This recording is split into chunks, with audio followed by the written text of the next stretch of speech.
Welcome back to Way Past Due, everybody. I'm your host, Jason Watkins. Um, we're going to do a little statistical comparison here. We've been doing a few of these, but I wanted to definitely make sure that we did this with uh, a member of the current Chiefs because it really kind of focuses in on the the amount of difference between the current Chiefs and the past Chiefs that Otis Taylor played for. Um, so to take a look at that, we're going to go ahead and look at what we call our apples to apples statistical comparison calculations.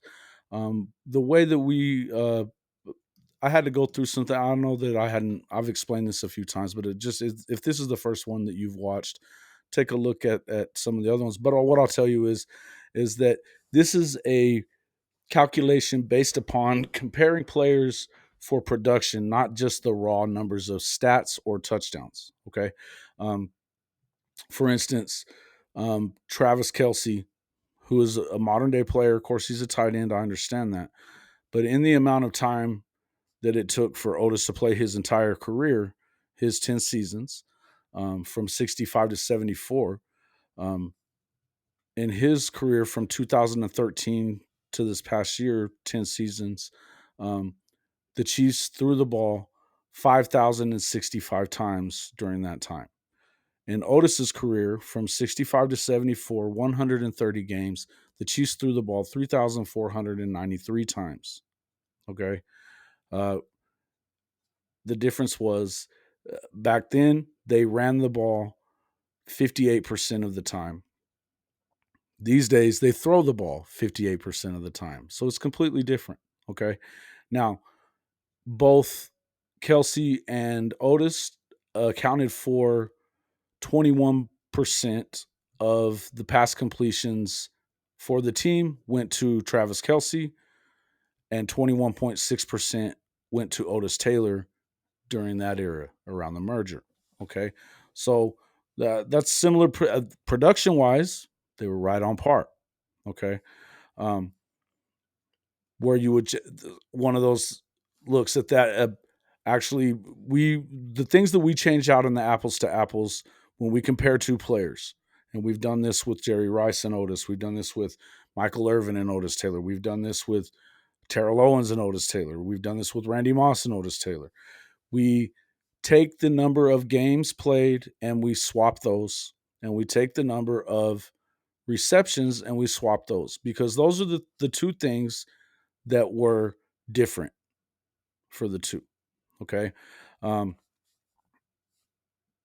Otis Taylor played in 14 game seasons for the entirety of his career. Okay. Travis Kelce has played in 16 and now 17 game seasons for his career. Now, in this case, Travis Kelce, this would actually be his 10th season to actually play. His first season, he really didn't get on the field. So he's played in 127 games in that same amount of time. So it's three less than what Otis played in his first 10 seasons, or in his career, which was 10 seasons. Otis played in 130 games. We will swap those out. The other thing we're going to swap out is those receptions.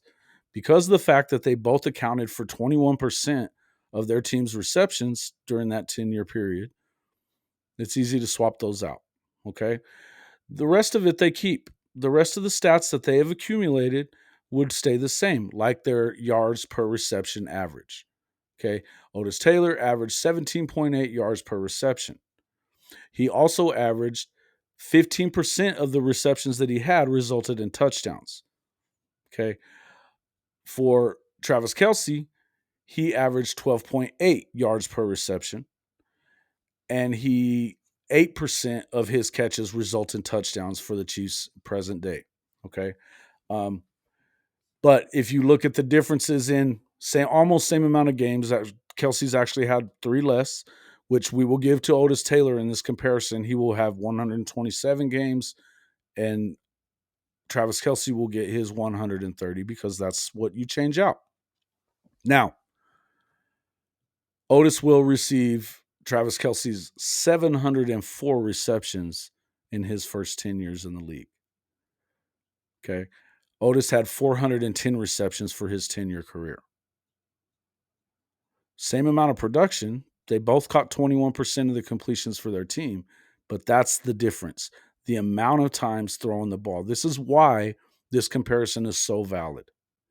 Because you cannot you can and don't tell me that this hasn't been going on, because every time that I hear that Otis Taylor's production and stats unimpressive, you got to be kidding me. Okay, because it it wasn't that he was unimpressive, it was that the Chiefs didn't throw the damn football. There were times that they hardly threw the football.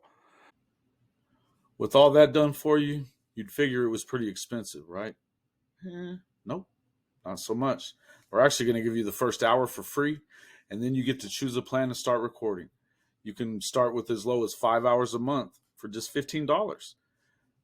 Or if you have a lot more to do, customize your package. But you can start it low and head on up. You really can't go wrong with Riverside, man. This is the easiest way to start your video podcasting journey. So get going. Click the link. Come on. In any event, when you look at there's over 1,500 difference in the amount of pass attempts for the career, just look at it this way. The Chiefs of the last 10 years under Andy Reid have completed 3,332 passes. And if you look at the 65 to 74 Chiefs, they attempted 3,493 passes. So the modern day Chiefs, you just look at it in terms of completions for the Chiefs modern day, they have 3,332 completions.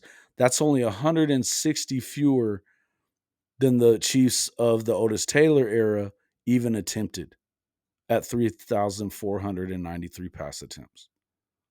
Okay. They completed almost as many as the Otis Taylor Chiefs even tried. Okay. So that tells you that this is a valid comparison, and that's why we're going to do it. So to swap that out, if you go Otis Taylor had his 127 games and 704 receptions coming from Travis Kelce, he would have finished his career with 12,531 yards, Hall of Fame worthy. He would have had 98.7 yards per game, Hall of Fame worthy. And he would have had 103 touchdowns, which would have been top five all time. Okay. His 15% touchdown per reception ratio is huge in that. There's only been two receivers all time with a higher touchdown per reception ratio. Randy Moss and Jerry Rice both had 16% of the receptions they made resulted in touchdowns. 15% of Otis Taylor's receptions resulted in touchdowns. Okay. Now,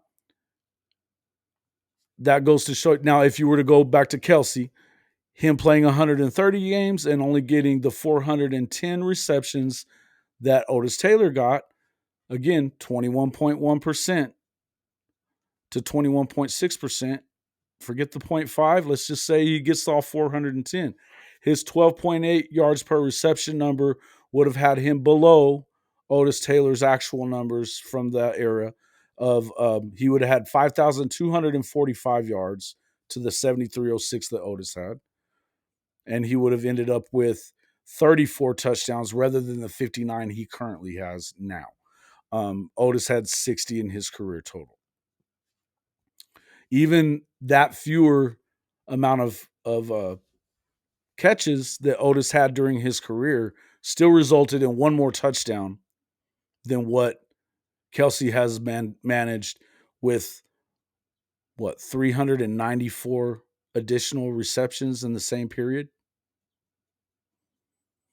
I mean, it, these are real. This is the real way that you should be looking at it, Hall of Fame, or anybody who is detracting from Otis Taylor being a Hall of Famer.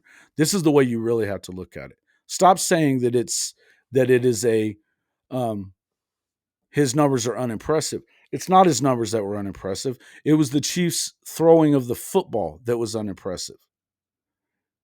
He would have been top 5 all time in touchdowns. he would have been top 5 all time. He would have been over 12,000 yards, which would have easily gotten him into the Hall of Fame in modern day. And not to mention the fact that they didn't have illegal contact during Otis's time playing either. And he played 14 game seasons rather than 16 game seasons. These numbers would have went up. Okay. He probably would have played more than 10 seasons because he wouldn't have gotten beaten to death from the time he left the line till the time the ball came to him. Even Johnny Robinson said it. He's a Hall of Famer with the Chiefs. If they couldn't drape themselves all over Otis Taylor the entire way up and down the field, they would have never been able to. What would they have done with him then? What would his stats have been then? Start taking the right thing into consideration, Hall of Fame. Okay. Otis Taylor belongs in the Football Hall of Fame, and he's way past due for being there. You want to look apples to apples, look at the production instead of just the raw yardage.